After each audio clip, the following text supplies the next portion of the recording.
Hey everybody, welcome back to the Hyperloops 2020 podcast. It's your boy Bobby Sapphire. I'm here with Shane Sardappy. What's up? What up, guys? How's it going? And as always, honestly sarcastic. What's up, Joe? Nah, not amazingly stuff, man. Telling you, if you try to take apart your sink faucet and you find out they put a ton of plumber's putty all over everything, it's a miserable world. Yeah, that's why the code is that you can't do plumbing by yourself. You have to, even if it's a single family, you're supposed to hire a licensed plumber. But Bad news. This isn't plumbing.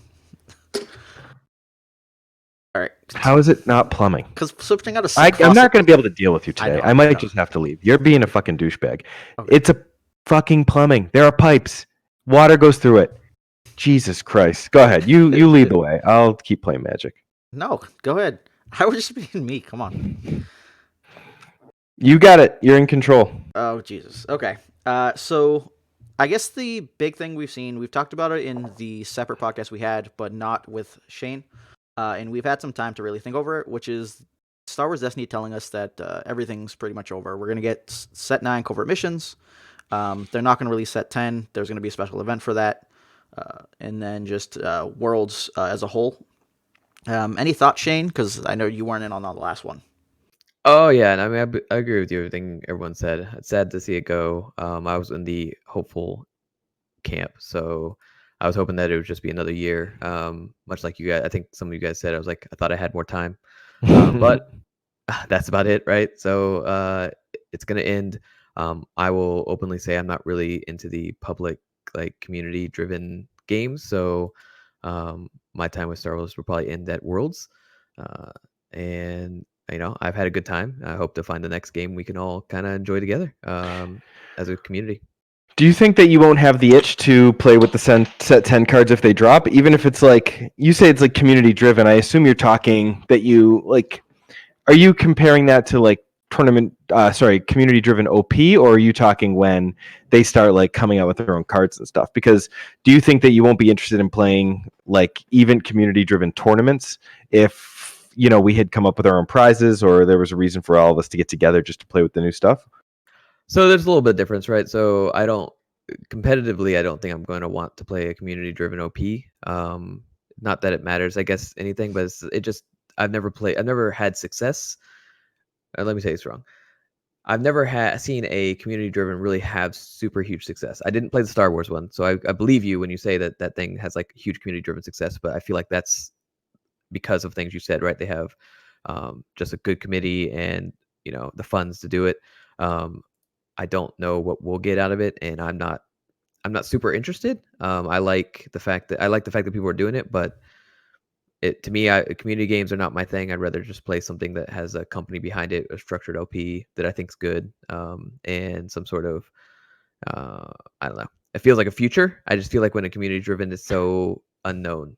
Right, but just to like get back to my question, you have no inclination to play competitively with the new cards. Like you're not interested at all No. to like. CM at Worlds. Yes, Worlds because it's no. I'm talking about set 10, the prize kit set, Wild Horizon.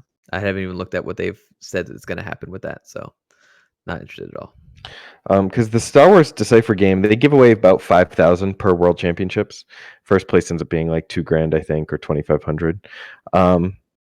Which is a lot more than we've ever played for playing Destiny. So if Destiny was able to come up with something even close to that, I could see wanting to play with the new Wild Horizon cards when they come out.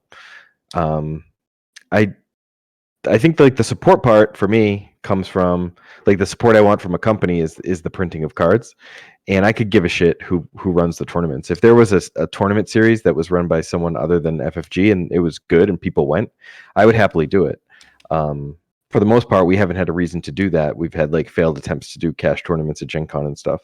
But if someone had a real circuit that people wanted to travel to, sort of the way like Artificery has done the online league, that people, if they actually want to participate, I think it would be good. I think you'll see people wanting to play with Wild Horizons.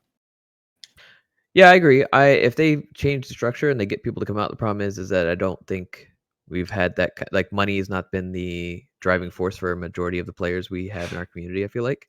I also am really, really lazy. So like if I have to print my own cards and put them in sleeves and do all this other stuff, like I'm not going to do it. No, I'm talking about with Wild Horizon cards. with only Wild Horizon. I'm not No, nothing like beyond. when Wild Horizons comes out, would you go to a tournament with Wild Horizon cards if everyone else was going? If like it was a set that was awesome and everyone was playing it, and all of the people you know playing Destiny were playing it, would you go with Wild Horizon cards to a tournament? Like, does that have any Probably. interest to you? Probably, yes. I probably would if everyone I know is going and it's some sort of good pricing structure, yes. But beyond that, beyond the community-driven piece is what I'm not okay. That I don't think I'll be in on. Wild Horizons is FFG. Beyond that is community. So anything that FFG stops, I probably will be the same spot. Yeah. You're asking me, I don't understand the question, I guess, because like anything, if it's OP and it's from, even if it's a community-driven OP and it's good, that's good. I'll be there. If everyone's there, I'm into it. But once the committee starts making their cards, probably not. Yeah. I guess for That me, was my question. it's all the same stuff, man. Like, let's say we're all playing primarily on TTS, then fake made cards are easily loaded in there. There's no hassle. And the only hassle we'd have later is if we actually went to some Worlds event, I don't know, Gen Con or something insane, and we had to like print up whatever cards were going to be in our deck. And it's like, I don't expect there to be much there. They'd probably just be paper slips or something. And it just seems like that wouldn't be much of a headache. Like, sure, I think if I hopped in like 3 years down the line and I'm like, oh, I got to print some crazy 40 card deck and pick up all this other stuff at the same time, it'd be like, yeah, whatever. But I just, in my expectation, like player committees and the way they build stuff, they're not going to sit there putting out 200 or 300 cards. So I would expect probably like really small sets. And then if the game's just too broken, like, sure, whatever, just stop playing. If you like it broken, play it broken. I don't know. In my mind, there's no real issue, I guess. But if there's not OP events, I don't have a real reason to play it for me. So if they're not having active tournaments, then like the game's dead as far as I'm concerned. But And like, yeah. is there a prize, like a cash amount or whatever, that if they were having tournaments with Wild Horizon, like, you know, whatever new standard is, covert missions, Wild Horizons, and the block before it, whatever it is, convergence, right? And then they were giving away cash for like a national championship, or they did like a grand series. Would you do that if they were giving away cash? Yeah, so like if let's say we had an in-person one, I'd definitely go if it was cash. The dilemma ends up being is like what the cost is, right? Like if we're talking have to go to Gen Con, pay for hotels round over there, and like the entry fee, then it's just like for me there has to be enough value because I don't go to Gen Con realistically to have fun. I kind of just I don't grind out think it would be everything. at Gen Con because to even host a tournament at Gen Con is so expensive that I can't see that being the case. Yeah, no, and that's what I'm saying. But it's just that I was just putting it out there where for something like that, the cost is so high that I couldn't see myself doing it. But if they like, I don't know, rented out a hall and did it, yeah, I'd have no problem. Like if we flew out to Orlando or something, cheap to get there. Yeah, even if it coincided with something that was like happening in town that Yeah. you could like take advantage of or whatever. Yeah, the big issue for me is that like I just don't do any of that stuff, right? Like I don't. This could be like in the middle of Mardi Gras, and I'm like, yeah, I don't care about that. I just wanted to play the game. Like Vegas, I probably wouldn't even go play anything but LVO and then like leave. I would totally want to go gambling though, real hard. That's why I'm not allowed to go. I mean, all the more it could be like, you know, South New Jersey. It could be, you know, gambling's legal in a lot of places now. So I think there's a lot of reason. Like if that's something that the community is interested in, then it could totally be based around that. Yeah. So there's plenty of time too before any player committee set would come out, right? Because like yeah, I don't even like. That's yeah. the thing. I don't even want to really consider a community set. I'm more considering community-driven OP. Yeah. What it would take to get people to go. Because if people aren't going to play, then it doesn't matter if the community makes a set. Yeah. So I think I think it's important to frame the conversation of stop worrying about slips in your decks or whatever it's going to be, and just like, would you play in the best possible circumstances, and what are those circumstances? Because if we can't come up with what those circumstances are as a community, then there's no point in even having a committee. That's fair. I understand your question now. Yeah, like there's definitely lots of reasons I would end up playing. I don't really see anything that would dissuade me outside of the cost being insane. Yeah. And I just think that that's something I hope that continuation committee is keeping in mind, that like designing cards is all well and good, but like if you can't get people to play, then what's the point? And if people just want to play on TTS, then fine, then work as hard as you want. But if you really want to grow the game, you have to get people to come out and Yeah, I don't know. Even like a smaller convention, maybe like Origins, which isn't nearly as expensive and is kind of fun. Columbus is a fun city, so I could see that being a thing too. For Decipher, they mainly play online though, right? And then they have like the one big in real life event. They have two big in real life events that used to be three, but one has kind of died down to be more around like 20 people. But they have like one in the winter and then one in the fall or end of summer, and one's a bracket tournament. It's seeded by a selection committee, and the other is just an open world championship. Yeah, so Dude, those like, are cool. That sounds cool. The Right, seeded tournament is really cool. I wish that was something we had considered for Destiny. I think that'd be really sick. well, who knows? Throw it up in the committee. Maybe we'll have it now. I mean, someone that's in that group could Yes, you're listening. Do it. do it. Well, so going from there, and we just broke into Worlds, is that they kind of dropped the article with Worlds all at the same time. They were just like, hey, today's the 14th. Yeah, game's going to die. Oh, but cool. Tomorrow we're going to sell tickets for Worlds in May. Good luck. And yeah, it was kind of just a scramble. Anyone who had their seats was like, yay, I have my seat. But at the same time, you're like, this seat's not really worth much anymore, until we found out an hour later that essentially the seats were sold out. Yeah. I can't believe they only gave 24 hours. Like I can't Yeah. really can't believe it. It's so insane to me. But whatever. Can you Did believe you it sold guys- out? What's that? Can you believe it sold out? Oh yeah, I knew it would sell out. I'm glad it sold out in just a couple hours, because then I didn't really have to worry about whether or not I should buy a ticket. Yes. So anyone not understanding, Bobby Sapphire does not have a ticket to Worlds. No, I didn't buy a ticket, and I was like, the longer it went, the longer I was like, should I buy a ticket? But I did not, and I'm not sad. I'm not giving $50 to those people. Yeah, that is a Yeah. particular issue. I'd like to have seen what they were going to give us for prizes or whatnot to try to make that adjustment. But I think just hanging out with the people is definitely worth it. And are you against going just to hang out with people anyways? No, I would like to go. I put in an email to Judge. I don't know that I can do what they want me to do judging wise, because I probably can't go for Friday day one, but I could leave Friday after school, which would be sweet, and judge Saturday, Sunday, and fly back Sunday night. Maybe not like do the finals or whatever, the top four, because I assume we're doing like another private party for our patrons. I have no idea what the plan is right now. Well, all right, I'll say this. If we do a private party for our patrons, I would want to go. And even if that means flying in there Saturday morning just to go to dinner Saturday night and flying home Sunday morning, I would do that. You're a crazy guy. I like it. Dedication.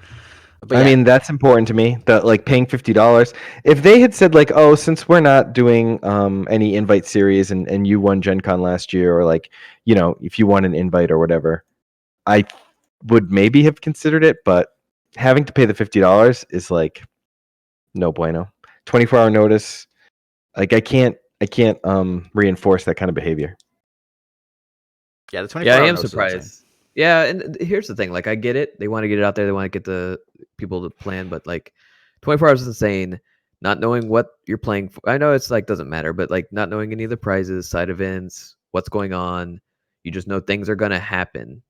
It's just hard to make a monetary decision in that short of time in my mind.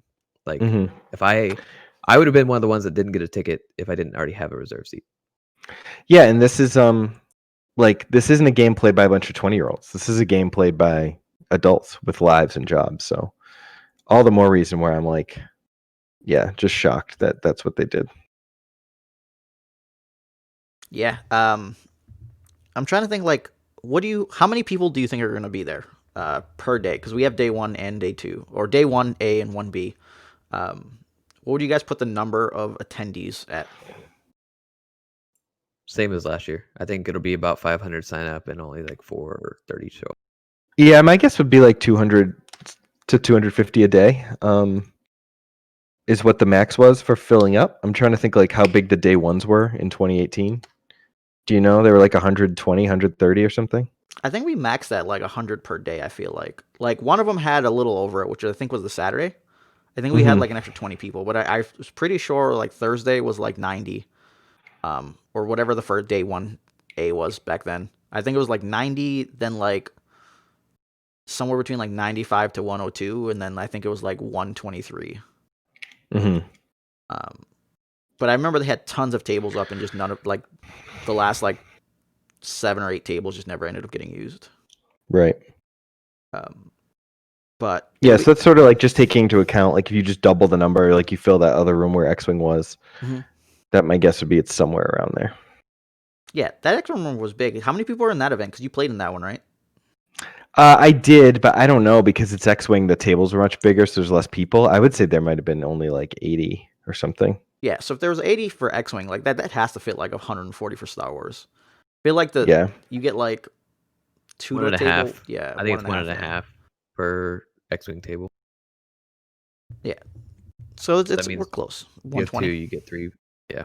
Yeah, so we had that plus the tables that just didn't get used last time because I think we had like 50, we had over 50 tables I think last time, and I think it was like 70 on that main side. So if they squish it again, we could be looking at 250, no problem. The thing I would say is that like there was much more enjoyment at the Roy Wilkins Auditorium, but I think overall it was much cheaper playing in Roseville, wasn't it?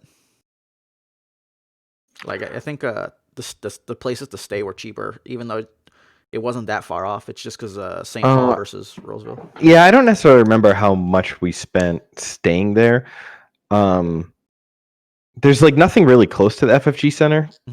I guess there's that hotel. If everyone's staying at that hotel, that's one thing. Yeah, so I didn't even stay at that hotel. Like it was booked up because everyone was over there. I stayed at way far south and just drove in because I had a car. But yeah, there's really nothing over there. I don't know what it was. Way cheaper to stay south than it was to stay near Roseville for me. But I don't know if it's like significantly cheaper, right? No, I don't think anyone was staying downtown last year unless they really, really wanted to, and that would be expensive. So if you're being conscious, you would have picked an Airbnb or a hotel with a good Uber. But entry's the same, right? Was what was entry? Was it $50? Entry was like $70 or $80 the first year. Or no, but what about Roy Wilkins?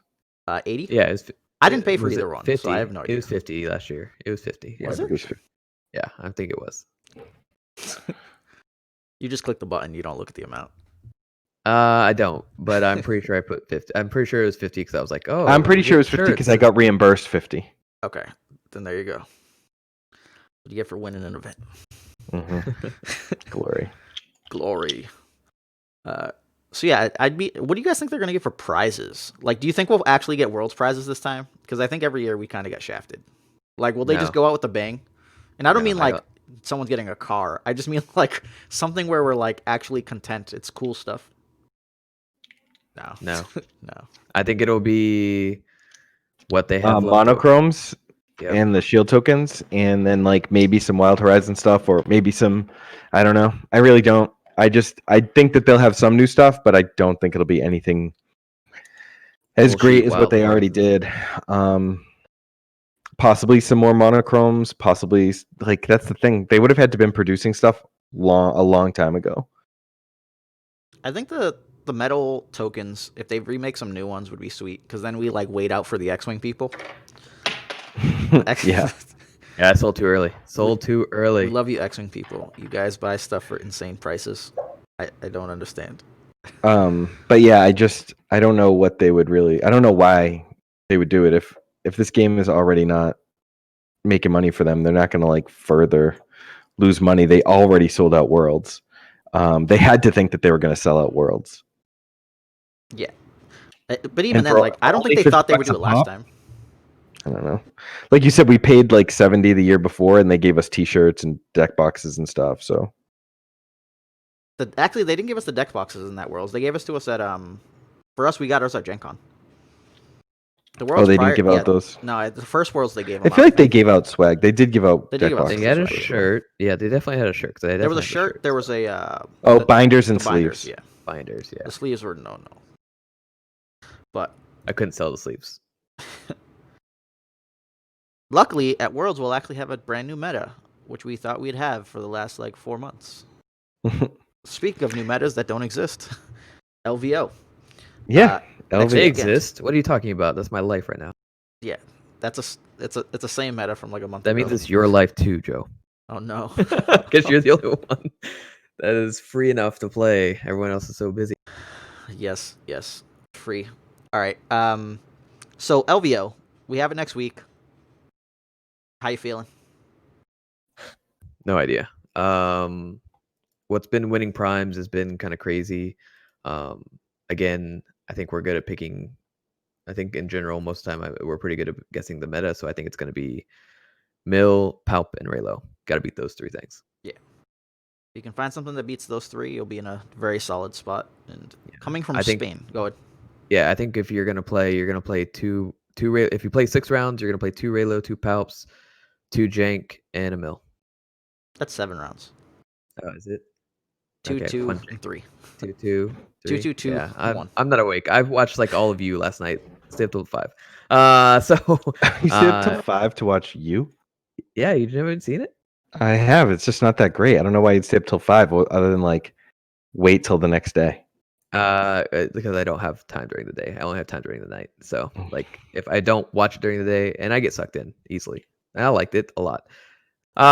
Anyway, I mean, it's not good. Sorry, it's like kind of trashy TV, but it's like I don't know. There's nothing getting spoiled for you. You know what I mean? Can you give a synopsis of what this is for the viewers that are like, "What the hell are you talking about?" I think there's only one viewer that's like, "What the hell are you talking about?" And it's you. You.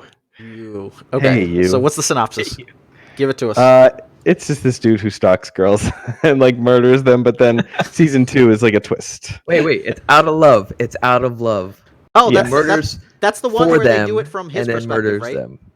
Yes. Yes. Sorta. They do multiple. They mix it up. perspectives. Season 2 Yeah. mixes it up quite a bit. Yeah, but Yeah. no one cares about season 2 till you get through 1. Well, I got through Most 1. people got through 1 a while ago. Yeah, and then I got through season 2, and I stopped at a certain spot. I'm like, oh, okay. Last night, I'm like, okay, this is a good stopping point. And then last night, I'm like, oh, these are getting kind of slow. And then all of a sudden, like the last 3 are like out of nowhere, and I'm like, okay, I have to watch this. And then the last one's like, I'm like, oh. Yeah. Anyway. Okay, so back to Destiny because you. Yeah. I think that's a bit like you're gonna play 2, and then Jank. You're gonna play at least 1 Jank, and then a Mill in there, so you can like. I think you can. 2 Jank and or 1 Mill. Got you. Yeah. Is it 7 rounds though? I think it is 7 rounds. That's maybe why. That makes sense. Fine science. I think no it's idea. 7 rounds.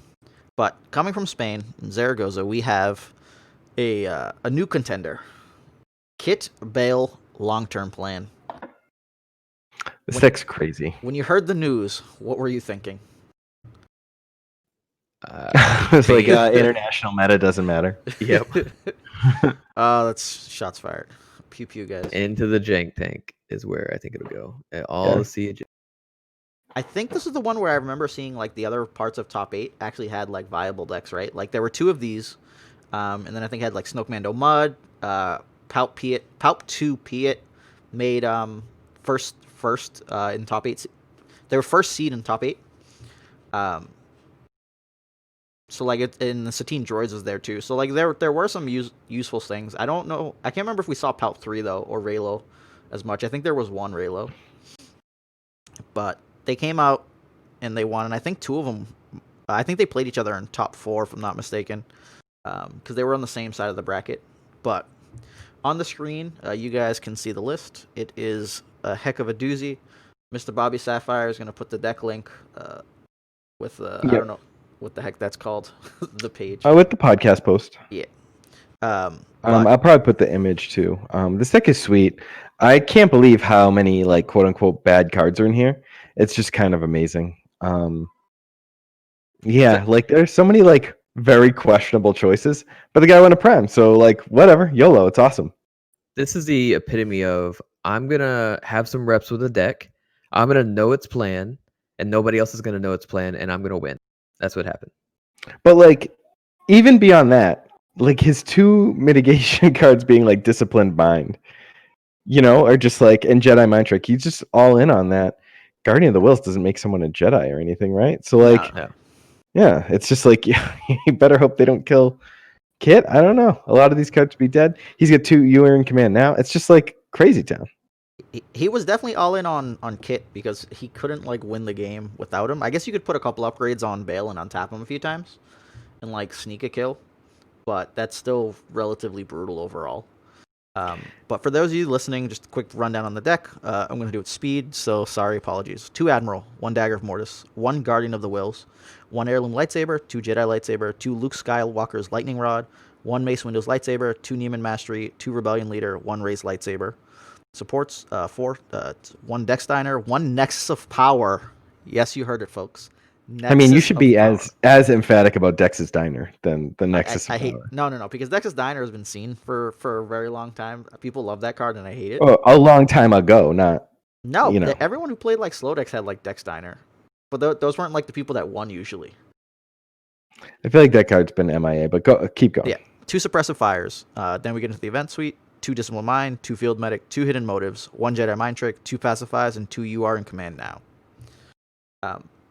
Obviously, the big thing with this deck is that if Kit Fisto rolls out and has some melee side showing, you can use those to block damage. So trying to get in and actually, kill Kit is hard. I don't know how much you guys played with Kit before, but I remember playing it, and you would go the long game very frequently because Kit would just be like, yeah, whatever, I'm not going to do damage, but you aren't either. Yeah, I mean, if you've definitely had the most experience with Kit, and if you think this thing can go the distance, then I think we both talked about in the past how much we like long-term plan. I've used long-term plan. I think you've used long-term plan as well. Just how like awesome it can be, and I'm a big fan of Nexus of Power, and to see the combination of like ticking up long-term plan to make that Nexus die like actually hit it's just awesome. I love that kind of stuff, and yeah, that's what really makes me love this deck more than anything. It's just that little combo right there. Yeah, like the big thing with Nexus of Power is it has 3 damage sides, it has a discard, a shield, and a resource, and after you activate, you get to turn it. So regardless, you can just roll out and be like, oh, my long-term plan is on 4. Just flip this to discard and look at your opponent. Like, you got removal? Because if you don't, the whole hand's going bye-bye. Just wrecked, absolutely ruined. I think by the time you would have LTP ready, you don't really get to resolve resource, but you can just threaten pure damage or just wiping a hand out. And if a hand gets wiped out, that's pretty much a wrap. You're gonna untap and kill things. Yeah, it's so sweet. The only time I've ever played against Nexus of Power was at a regional, and they were activating it to flip it to melee sides to set up CQAs, which was like, rough, but it was cool. Oh baby, I'm actually really surprised we're seeing like Mace's lightsaber, and a full set of Luke's lightning rod. Normally, you don't see that. Normally, you'll see like the Ezra saber, or you'll see the like the kind of better redeploys, or even like any of the 2 shield lightsabers. But they went full on must have a melee side to block with Kit. No damage is getting through. Yeah, I mean, makes sense. But yeah, I did say before, like long-term plan was the OG Snoke, right? Where you needed to go at like 5 rounds in each game for it to really get value, because your first 2 rounds went to ticking up, and then the next 3 rounds is where things kind of got explosive. There's some old article somewhere where I talk about the overall value of long-term plan and ticking up and when it kind of like pays for itself. But I think I wanna try to play this. I want to see what happens. We're gonna try to make Sir Daffy's life miserable. I played it yesterday. I mean, I think you should make this. I mean, so when you were playing it, you played against it? Yeah, I played against it yesterday. Did the human you were playing against? I don't want to like tip their hand in case they're taking this to LVO. Did they tweak anything, or did they just play card for card? No, they're not. They tweaked, I'm pretty sure, and they're not taking it to LVO. It was Manton. He was helping me. Hey, you never know. You just threw him under the bus. What if he does it? He's not going. He's told me. He definitely told me he's not going. So hopefully not. But oh well. I think like if he beats Paul enough times, you could see Paul do it. No, I don't think. From our testing yesterday, I don't think this will be the game plan. At least I've been working with them a little bit, talking to them yesterday a lot. We're playing this because we think it will be played there. I think it'll be one of the sieges kind of things, but I don't think it will go to distance. Sea of Fizz. My Yeah, bad. we're not on that. That's all ABG. It's still unsettling, even for an explicit podcast. That's fair. Well, But yeah, this deck. All I can say is does exactly what Joe says. Kit Fisto leaves out his damage outsides, and he just kind of starts to set up, gets through round two with like minimal damage. His long-term plan set up. Nobody has damage on them, and now I'm going to be looking for the admirals to reset and do things. The games I played, they didn't see the admirals as soon as they needed to.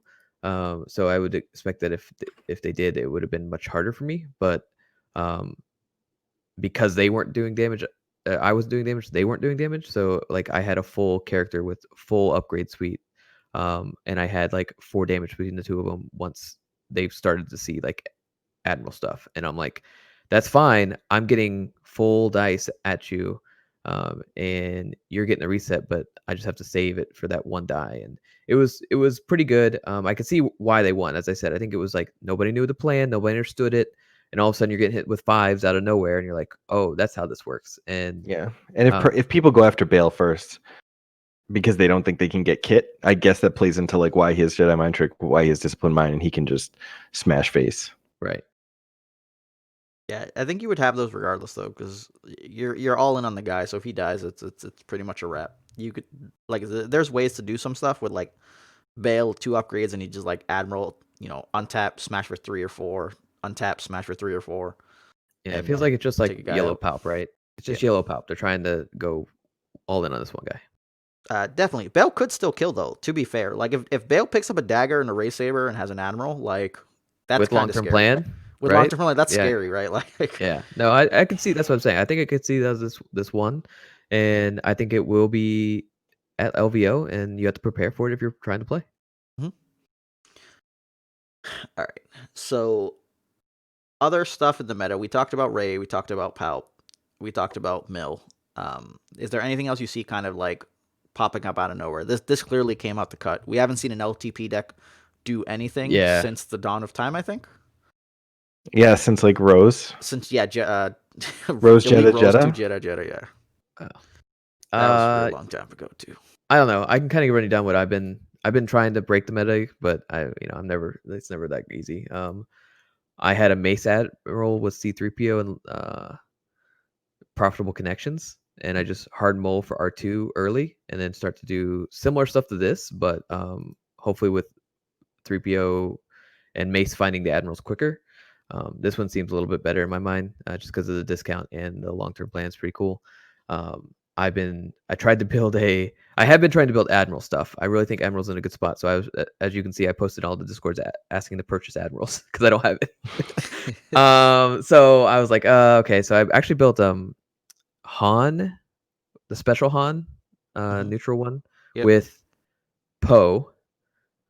They're both pilots, which I didn't realize, so it makes it I can run near miss. And they both have specials, and I can run double Moxie, and I can then like special chain if I get I can an admiral because Poe has leader as well with you're in command, so I can like okay if Poe's getting targeted, I'll just you're in command Han and start resetting and doing lots of damage as I can because Han's dice side are great. I know that, but he makes me money if I hit the specials plus damage. Anyway, it was really cool. And I just don't think it loses to I think Mill, and you just got to find what beats Mill. And now that in my mind that droids are kind of gone, and you get really hot on a deck, and then you're like, okay, how's it do against Mill? Oh, it gets destroyed. Okay, well, how many Mill do you think you're gonna play? And it's just it's a matter of figuring out what you're gonna play and what can lead you to the win. So do you see Mill being the quote unquote Afro of Worlds? It'll be the Afro of LVO. Because I don't know if it will. Afro was like less playable at Worlds, right? Like, or not less playable, it was less seen. So Forlom and Afro just came out the cut and kind of exploded. Yeah, I don't know. I mean, Minion obviously won with his, and people have been looking at it all the time. So I think Mill will be pretty prevalent. And you have to beat it, I think, to win. If you're gonna win, you're gonna have to go through a Mill deck, and that's just gonna be hard. I think. I haven't figured it out. If I did, I have like 3 people ask me when I figured out what I'm doing. So, but the cool thing is, all I know is I'm going to pack 1 deck because I have to submit the night before my flight. So if I have to submit Thursday night and I'm flying out Friday, you don't have to worry about extra cards. You I don't have to worry about extra cards, dice, anything. I know my deck. Just make sure it's all there. How do you feel about people constantly asking you to make a decision on what you're playing? That doesn't bother me. I ask people all the time. I think I ask you. I think the whole team asks you, Mike, what are you playing? There was a ridiculous amount of times I was, Mike, what you playing? I think I'm playing this Ewok deck, and then there's like, but see this or Velo, and I have this Velo deck packed because just in case I want to swerve. And then we're at the house, and he's like, "Oh, I'm gonna get some reps with Raylo. I think I want these reps with Raylo. This is feeling really good, guys. This is feeling really. I'm on Ewoks." It was, and I was. So yeah, I don't know. It's great. I'm having fun. I'm really excited. As I still told you guys, I'm gonna play, and then I joke with people I'm gonna be rolling dice on Sunday, one way or the other, because if not, I'm playing. There you go. All right, so going from there, we got some crazy deck builds. We're trying a new type of thing where we had coaching submit some lineups to try to build, and they had to kind of tell us what the merit behind the lineup was so that we could try to experiment with it and kind of go from there. And the lineup that I chose of the list that we got was Grievous 2, Sentinel Messenger, Built to Last with Theodore Plaza isn't part of the thing. I just put that there because it's me. So the concept here is Grievous got a balance adjustment to get down to 18 points. Sentinel brings up to 26, and Built to Last back to 30. You got 13 health with General Grievous and 8 with Sentinel Messenger, so you're a 21 health deck, a little low. But Grievous has the whole thing going where if he has the 4 upgrades, then he gets the PA to do 4 damage. And I don't know about you, but if you can PA for 4 damage, that's kind of obscene, right? So we're going to try to build that. At the beginning, automatically put Forsaken and Hidden Motive. I don't think there's any situation where we're just not running those. Anything else you guys think that are just 100% auto, you have it in there no matter what? For events? Yeah. No, I think that's a good start. I think anything else is at least questionable. Okay. And as a heads up, General Grievous is leader. So I think we could feasibly put in counterintelligence with Not Bad an Eye. Yeah, I think that's highly likely to be in. I just think you kind of have to figure out the weapons package before you even look at that. How many weapons would you run? In BTL, I don't know. What's the right now? Isn't it like 16? Did you math it out one run time? like 11 or 12. Yeah, That's 11 it? and 12 is where I'm at. Yeah, this is a little different because Grievous needs so many, but it's also going to be based on cost, right? Like if we're only playing 1 or 2 upgrades around, then we need 40% of our deck to be it. So that's actually 12 cards. So you can get to like 13 or 14 if you had stuff like Riot Shields and different things. But if you're attempting to avoid that because Grievous actually needs 4 weapons to get his power action, then I'd probably sit around that 13 area and then just see how I feel about things. Yeah, makes sense. All right, so let us go to the uniques. Yeah, teach them the cool way. I didn't know this. Joe showed me how to do uniques. So I tried yes, no, all this stuff. Apparently, it's ones and zeros. Yeah. So essentially using Boolean for true, false, zeros, and false, 1 for true, U:1, and it'll show us all of the unique options so that we can get some BTL action going. This is under card search on the Star Wars Destiny DB. Yep. For anyone that's listening as opposed to viewing. So the upgrade package we can choose from that have unique are Inferno Squad, ID-10, Seeker Droid, Count Dooku's lightsaber, Grievance Striker, Palpatine's lightsaber. Then it gets into the 3 costs. Captain Phasma's blaster, Dagger of Mortis, Darth Vader's lightsaber, Fifth Brother's lightsaber, Callus bow rifle, Maul's lightsaber, and Talisman of Resurrection. Wow, that's really unique. Wow. Yeah. Man, that's brutal. And Grievous does ignore play restrictions on weapons played. So Let's go crafted lightsaber. Yeah, I mean, yeah. Yeah. I think that's one of the first ones you put in there. Definitely, except this is not a unique yet, so we have to grab these uniques. Of this package of stuff, I think we obviously go with Dooku's, Palpatine's, and do you run Grievance knowing you get 1 damage when you play it on Grievous? Yes. Yes. Okay. Dagger of Mortis, I feel, is an automatic. Now from here, we have to question things. Vader's lightsaber, Fifth Brother's lightsaber. I think the Callus bow rifle is probably off the mark, but it's interesting. Maul's lightsaber. I think we're 100% on Maul's. Might as well just put Vader's there too. We're gonna need a bunch of uniques to kind of bounce this off of. Yeah, I put in Vader's, Maul's, and actually I don't think you named it, but I put one Inferno Droid. Infernal Seeker Droid ID-10 was the first thing I named, but I didn't put it in just yet. So the big thing with the ID-10 is going to be that if we use it, we're using it to get a resource off of the BTL, and then maybe like hand peek and set up for future rounds. But because it's not a weapon, We will have to replace this out if we plan to use the Grievous PA. If we don't, then it's perfectly fine.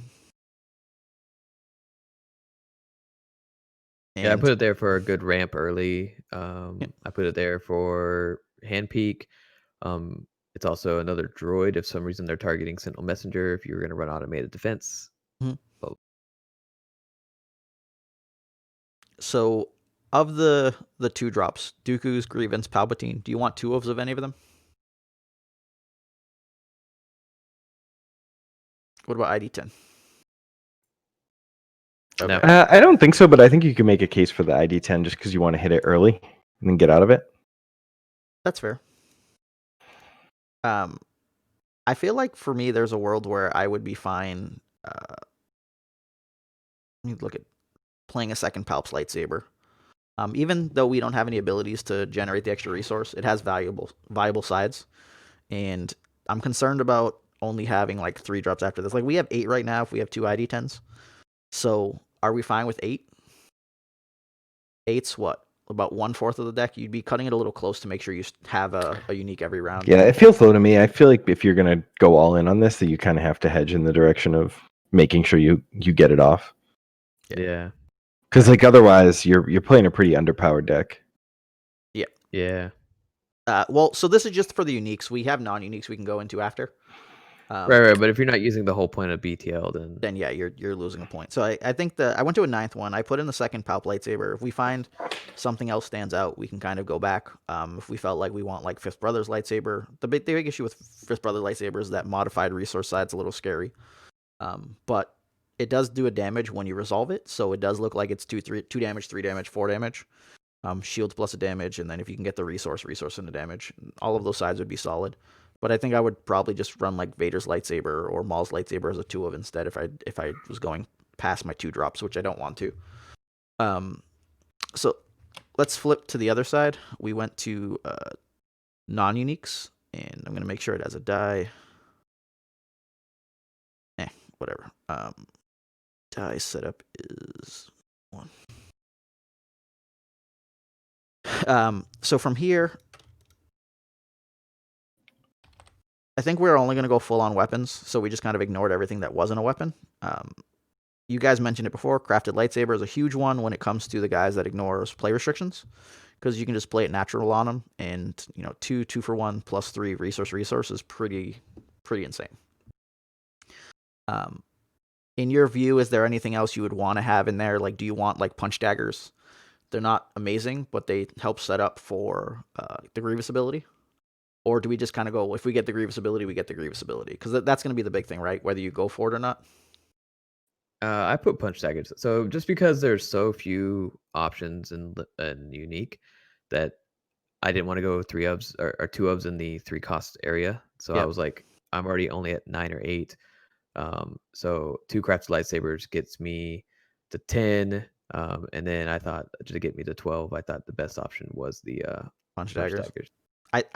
So I forgot about this card, but Quicksilver Baton works here. Because you can play it and then roll the die in the pool. So if you like played an upgrade, got a resource, did stuff, and then later got additional money, you could actually play the Quicksilver Baton to get the die. Which may or may not be a problem for 2-wide decks, because you don't want to play the upgrade on Sentinel Messenger to get the usage. So once Grievous is out there, what do you do? Thoughts? I only see it as because like it's not the stuff that I want. That is either it's got to be super overpowered or only 1 cost if I'm going to lose it, right? So because it doesn't redeploy. So in my mind, I'm looking for things that I can override into the stuff that can redeploy and that are uniques that are good. So like Quicksilver Baton's good. I think you could go 1 of that and 1 punch dagger, but I was just looking for punch dagger to get in there, save my 1 cost for removal if I happen to miss a unique, and then just overwrite later to play a second unique to then play another unique, right? So like hopefully I get 2 uniques the next round and I can overwrite with a discount, get money, and play the other one. I guess I don't know. I see it more as a ramp function instead of trying to play ramp cards. Gotcha. Well, that's why I kind of like the Quicksilver, is because you can overwrite a die after you used it to get another die, so you can actually get damage out, and not just be something where you have to get wait to the late game. Like the value behind Quicksilver could be immense. Yeah, I just always hate double modified size.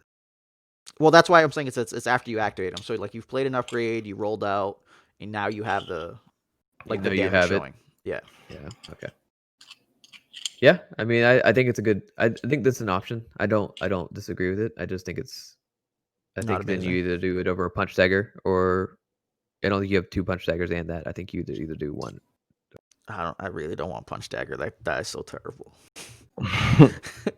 I can't see myself paying for this. Have the resource. Yeah, I can't see if I'd play like Mando Van Braces if we were yellow and had a weapon. If it was weapon, but Oh yeah. If I had yellow, let me tell you what I'd play, Joe. Lots of better stuff. Yeah, come on, man. I know, but I don't want to even play one for Punch Dagger. I'd rather just stick to 2-drops. This thing's so bad. Yeah, but Quicksilver Dawn doesn't even have a resource. It can't even pay for itself. It doesn't, but we have Theed. We could play it, Theed to die. Same thing can be said for the 1-drop. All right, I got a real question for you. Yeah. If CM were legal, would you play the Vibro Arbor Blades because you can play the other one from the set aside? I gotta go look at it. You have to have 4 because they're not unique, and you can only do it when it comes into play. And this deck, yes, I would. But if you could get the money up there, if you could get to 4 resources, I mean, it takes care of 2. Like 1 becomes 2. It's really good. Right. Yeah, no, I know, I'd be perfectly fine with that. Like we ran Dooku's lightsaber, and this is a non-unique version if we needed like single cards to do stuff. I'd be perfectly fine with that. No, yeah, I just think there's some cool upside. Yeah, it only costs 2 though. So like if you wanted like up or even 3, like you can override and then play the 2, and it's really. I think it's like having 2 cards in hand. Like if you override for worst the punch dagger into it, you're only have to pay 3, which I think I like it a lot. Oh, you're talking about so if you played a unique and then overrode it.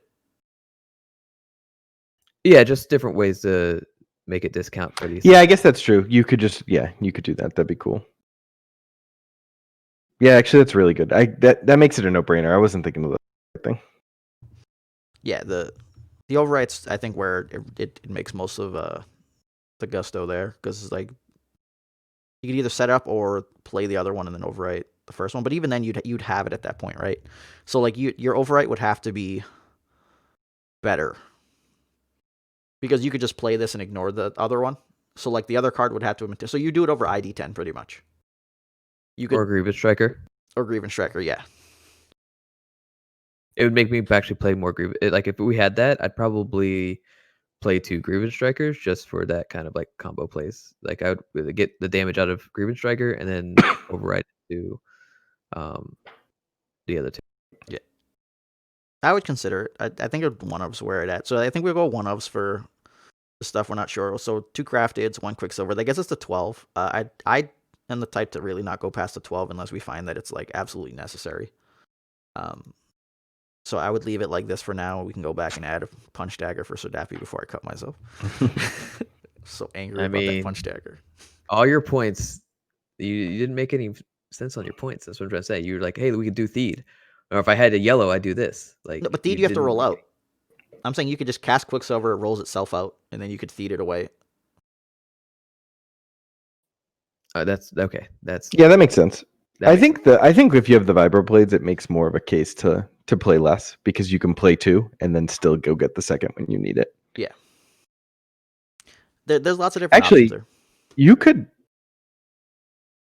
This essentially lets you play 4 of these, right? Yeah, so like you could, if you had the money, you could Vibro to 2 and then play the second Vibro and be at 4. Wait, are we including CM cards here? I was just saying, like, for the I think this changes the game. I think this CM card changes the game for Grievous. Oh yeah, okay, yeah, I agree. I still wish to the point where I don't even know if you need to do a build. I don't know what else you can do, but I don't think you need to do the build the last version if you have this. I'm not sure. No, but you still need money. When that comes out, we'll have guys you can combo with. Like we could have went 1000 here over build to last, but I get the build to last concept is just that you can create this board state with these things that don't have redeploy, and then if he dies first and Sentinel Messenger is like full health, you now have Sentinel Messenger carrying a bunch of sticks. Right, and I guess like the Vibro Blades are like kind of a non-bow to that, but still interesting. Yeah, but like they're fine if you just overwrite them. Mhm. So we flip those into the 3 drops, and then it's just like, It's just funny because you could have a Grievous with just 4 of these, yes. which is kind of funny. Yeah, it's hilarious in my head. But I stayed away from CM because I don't know if it pulls up in the builder yet. I don't think it does. It doesn't. I was just going through because I wanted to see if there was anything that we would add as part of the conversation. Yeah, Treasured Lightsaber is the other one I could think of just for drawing because you Yeah, kind of want to draw. replenish and find these cards. So I could see myself putting one of those. I'll just put one in for now. We'll go to 13 weapons so we don't feel bad about life. But all I right, probably would have played Pong Corell's lightsaber if we also had CM. Ponkrell's lightsaber would be good at kind of protecting itself, but my God, is that guy's lightsaber terrible by comparison? Yeah, just another. Just play the wheel bike at that point. I would 100% play wheel bike if we could. If we didn't have to play all these upgrades on our guy, I would be there. Be all about that life. So I guess the question there is there anything else that we feel like we're missing? We can't put Neiman Mastery on him or any of those because they're not weapons. So I think just weapons makes perfect sense here. And we should kind of just go into the events and any supports that we want to run. Do we go binds? I think like as always, it's just the meta call of, is there going to be DM? If not, then maybe you could take the chance. But in an open meta, I wouldn't run it just because you're already so money hungry that like playing the binds just sets you even further back. You're on like one game plan here. Yep. No, I agree. Is there anything else you guys can think of that stands out? How many we can put a Sinister Piece into doubt to see if we I put think more. Sinister Pieced out. You could potentially. It's tough with only a 3-die deck. I guess you can't play Route. It's just not gonna. Yeah, no, you can't play Route, and I love Route. You could realistically consider it just because Grievous rolls out. Could. And he's gonna roll out 4 dice, so then one gets. If you don't treat it as a 2-die removal, treat it as a 1-die removal. I just think I just think you could probably do better. Yeah, you could do automated. Okay, 2 automateds done. We got ID10s and we got Sentinel Messenger. Automated, easy layup. Yep. So you're looking at Dow. Oh wait, is Grievous not a droid? He's not a droid. If they're going for he's a leader though. We could run Admiral with him. I guess he's a cyborg, but to me that says droid. But they are very different. I know. We could run Admiral. Could run Admiral. That's pretty good. He is a leader. You would just completely give up this PA, but that would be so savage. I mean, you could do it after you PA. Yeah, I don't think anyone just ever lets you do that, right? Like, you could have it die on a 3, and they would eat the weapon die before they would let you PA that. Yeah, I guess that's true. So do you think things like what's it called? Like Seize the Day and Tactical are important because you can pay 1 to make sure you hit for 4? Yes, to protect it. I have tacticals in there just because it's we have all these dice and it's our big dice, so I think it makes sense. And we're all in on Grievous, so spot red's not a big deal. All right, so I added a tactical mastery for the sake of protecting this. The other question I think we have to ask ourselves, like, because the Admiral is legit, right? Yeah. So are we in on the PA or are we in on just damage? Killing? I think we're in on damage. The PA just seems like it's a trap. Then in my mind, you have to go you have to go the Admiral route.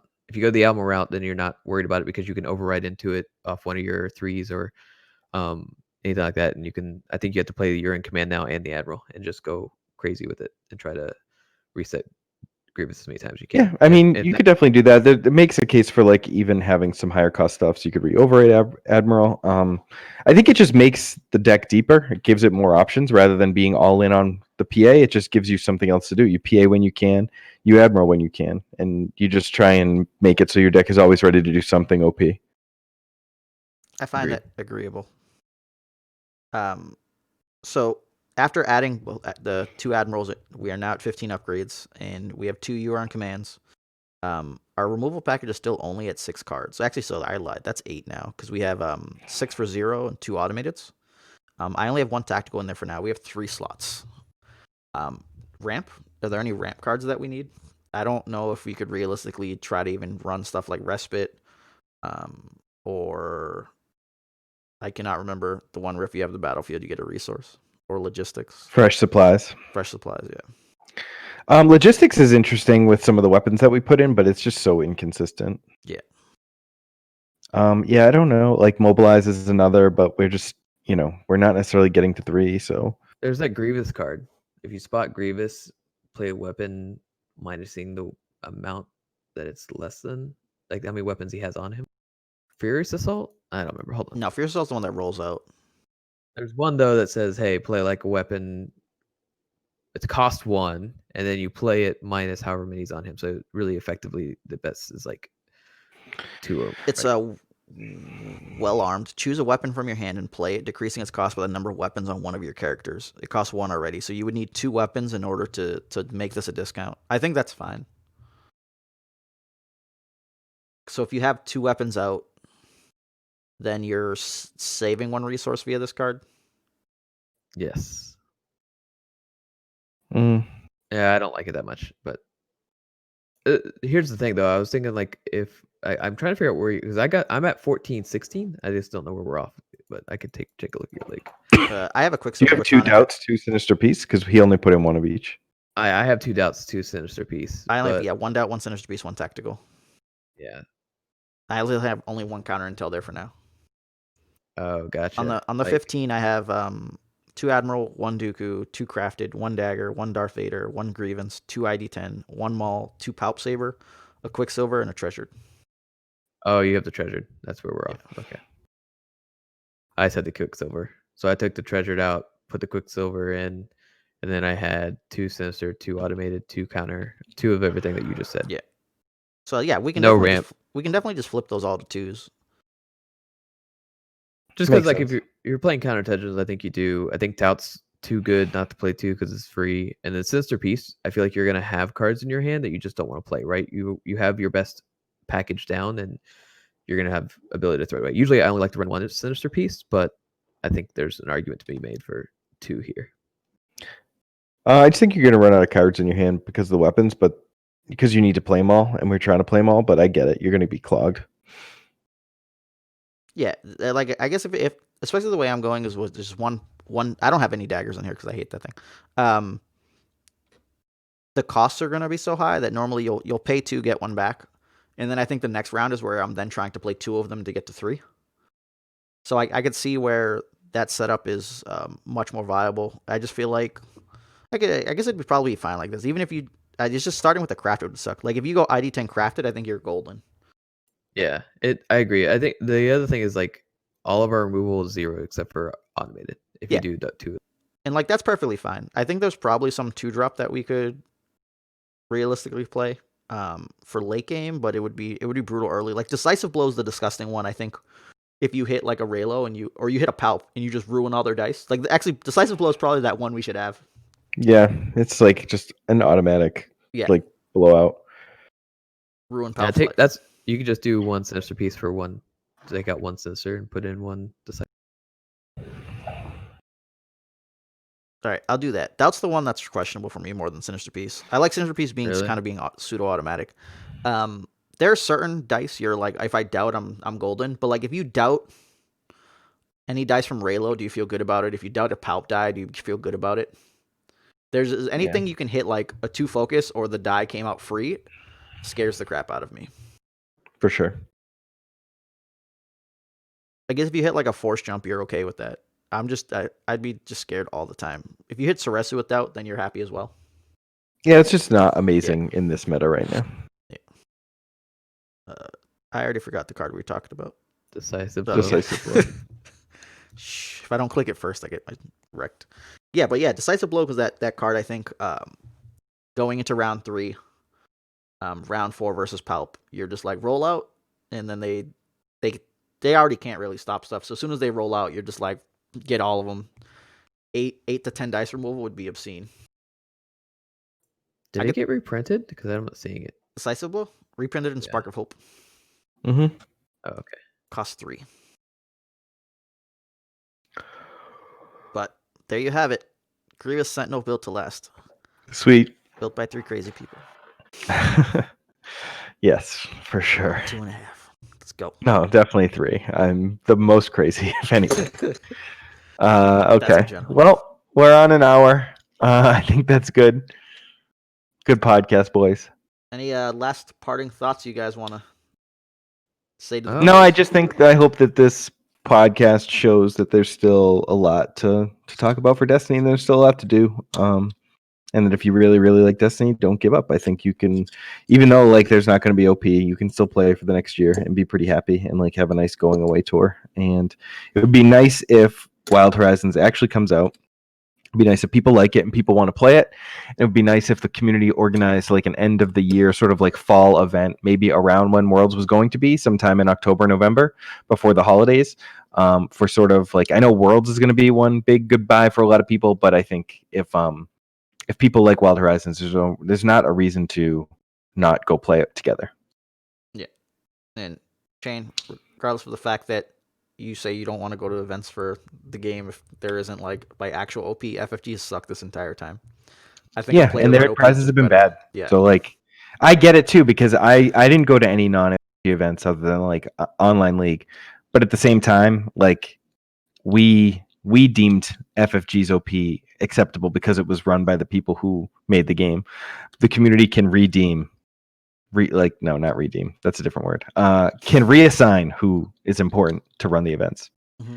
Yeah, and just to defend my point is like it's just I would play I'm not in right now, right? So if they come out and they're strong and I'm proven wrong that they're the 1 in 20, 1 in 100, I don't know, that actually gets the off their feet because like was it the Netrunner also has it? I haven't seen really much of that going on. Like they tried to do a Well, I community just thing. They don't had think a it's strong- public. Like those games, like it's going to become niche, and like yes, we're going to lose a lot of players, but that doesn't mean there's not going to be a significant amount of players enough to run a tournament, Oh yeah, I don't think like a so. good big tournament. I don't think Right. you're going to see it. I don't think it's going to grow, but I think that it will maintain its numbers by people picking it up and saying like, "Oh, I can still play this. That's awesome," and people leaving. I just think that those will offset, and it'll probably be, the same couple hundred people who have been working really hard to keep this game alive. Will continue to do that. I hope you're right. Yeah. The big concern goes is that we'll never, player committee will never get the availability to print stuff with Star Wars IP. So there are a lot of people that were just all in about Star Wars and stuff. So any new cards you pretty much can't do some of that, or if you're doing it like it's got to be the cosplayers and whatnot for like pictures. So it's I think it's tough no matter what, but nonprofit. Yeah, I guess, but at the same time, like there are podcasts out there who are printing cards like with photos from like Star Wars IP on them. And if you're watching on YouTube, I'm holding it up, but like that's not a cosplayer. That's actual Grievous like CGI. That's fair. And I guess once you're past player committee stuff, like cease and desists, it's all like on a personal level. If someone's printing all of that stuff and giving it away, right? But that's it for us. Thanks. You guys got a podcast next week. Yes, without me. And oh, really? Oh yeah, you'll be at LVO. We'll Vegas. call you in. We'll call it in. Yeah. Hopefully, I'll be playing. Yeah. Well, I mean, if you're like playing in the top cut or you're winning, like I'd be fine holding it off a day and podcasting Monday night, so you could come on. Yeah. If you could get away. Yeah, let's wait and see. I can do Monday night I can do Monday because I have off on Monday. I fly back Monday, so yeah. Let's just see how I do. I don't have a record of doing that great, so we'll see what happens. Well, the rest of the team's not there, so you can just crush, right? Like, are they streaming it? I would hope Artificery's doing it, right? They have a whole stream set up. I really hope they are. Do they? I mean, I heard they do. Who are the other ones with us at Worlds? I remember Kylo's friend. I just can't remember the names. Golden Dice. Jack's going. Was it Cloud City? Is it Cloud City Rulers? No, it was Destiny Council. Entourage. Us. Entourage. Was it Roll-On or scruffy looking rollers, or is that? No, I don't know. No, I'm so bad. I'm sorry, Kylo's friend. Yeah. I think it's them doing it. I just can't. I was pretty sure it was Cloud City Rollers, but we'll find out. But yeah, that's it. You guys have a great one, and we will continue on being us. Deuces. Later.